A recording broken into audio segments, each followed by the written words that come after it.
हल्ला बोल, बोल मजूरा हल्ला बोल, हल्ला बोल, हल्ला बोल, डंडा लेके हल्ला बोल, हल्ला बोल, हल्ला बोल, मोदी सरकार पे हल्ला बोल, हल्ला बोल, हल्ला बोल। आर.एच. मिटकरी, मैं महाराष्ट्र सर्कल का प्रेसिडेंट हूँ, all India BSNL pensioners association करके।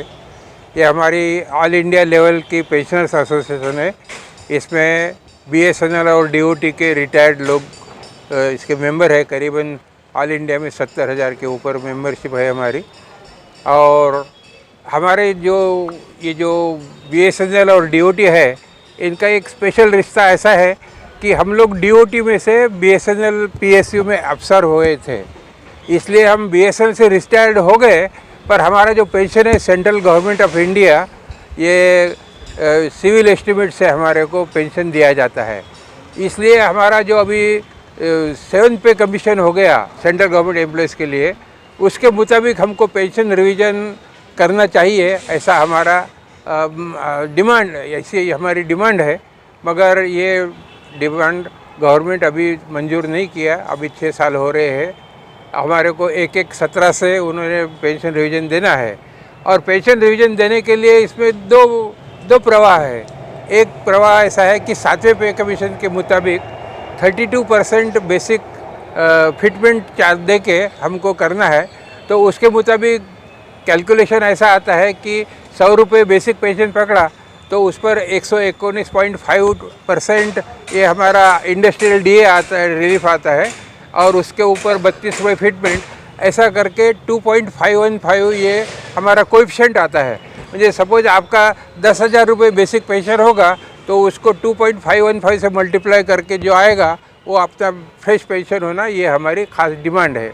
और ये अभी तक आपने कहाँ निवेदन दिया है और किस प्रकार से आपको आश्वासन मिला? अभी तक है डिपार्टमेंट ऑफ टेलीकॉम्स हो, उसके बाद में डिपार्टमेंट ऑफ पब्लिक एंटरप्राइजेस और department of pension and pensioners welfare and grievances, ये तीनों मिनिस्ट्री के साथ में हमने ले लिया है। हमारे CHQ के विशाखापट्टनम और मद्रास के जो कार्यकर्ता है वो बार बार वहाँ पर गए, मीटिंग ले, ये डिमांड कैसी है ये समझा के दिया है।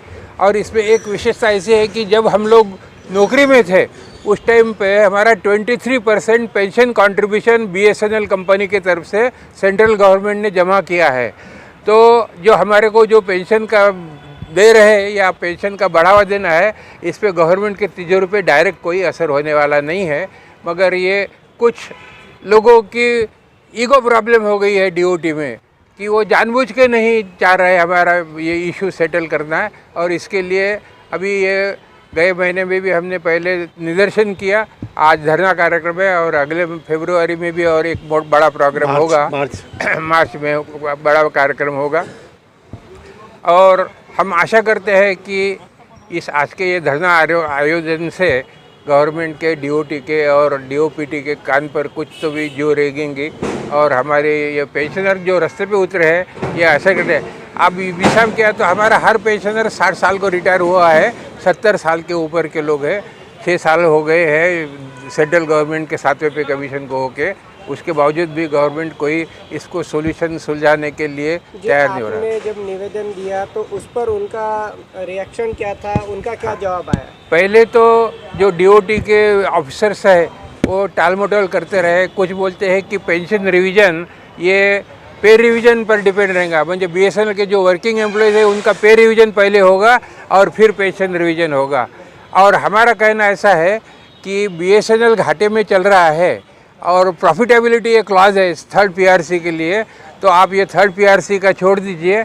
हमारा pension government account head number 207 से दे रहे हैं, अकाउंट मेजर हेड जो है वो 207 मैंने सिविल एस्टीमेट को उसमें से दे रहे हैं।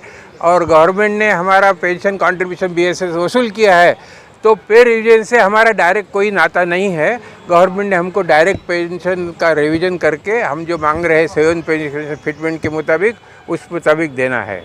तो न्याय प्रणाली भी है काफ़ी इसमें, तो आपने वहाँ पे भी आवाज़ नहीं उठाई? हाँ, जो प्रिंसिपल बेंच है कैट का दिल्ली में, उसमें हमने ऑलरेडी केस दायर कर लिया है, मगर वहाँ पर तारीख पे तारीख चल रही है। ये धरना आंदोलन आप कर रहे हैं, अगर इसमें सरकार नहीं जागती है या आपको न्याय नहीं मिलता है तो आगे आप किस प्रकार से कार्रवाई करें? फिर अगले स्टेज पर हम भूख हड़ताल का कार्यक्रम करेंगे।